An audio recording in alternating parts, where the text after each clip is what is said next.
விஜய் எனும் ஆயுதத்தை அஸ்திவாரமாக்கி தமிழ் நாடெனும் மத ஒற்றுமையை தகத்தெறிந்து தமிழர்களின் மத நல்லிணக்கத்தை சீர்குலைக்க துடிக்கிறது பாசிசம் எனும் பாஜக.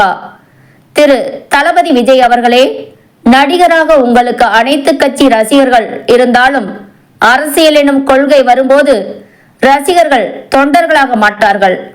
இன்று உங்களுக்காக உயிரையும் கொடுப்பேன் என சொல்லும் தொண்டர்கள் நீங்கள் மதவாதம் செய்யும் கட்சியுடன் கைகோர்த்தால் உங்கள் கையை உதறிவிடவும் ரசிகன் எனும் தொண்டர்கள் தயங்க மாட்டார்கள். உங்களை தாங்கி பிடிப்பதும் தள்ளி விடுவதும் உங்களுடைய தெளிவான செயல்பாட்டில்தான் உள்ளது. கேப்டன் அவர்கள் தனித்திருக்கும் வரை அனைத்து கட்சிகளையும் கதிகலங்க வைத்த சிங்கம் என சிலிர்த்து நின்றார். கூட்டணி முடிவு அவருடைய சகாப்தத்திற்கு முற்றுப்புள்ளி வைத்துவிட்டது. உங்கள் சகாப்தம் தொடருமா என்பதை உங்கள் தீர்க்கமான சிந்தனையே முற்றுப்புள்ளி வைக்கும்.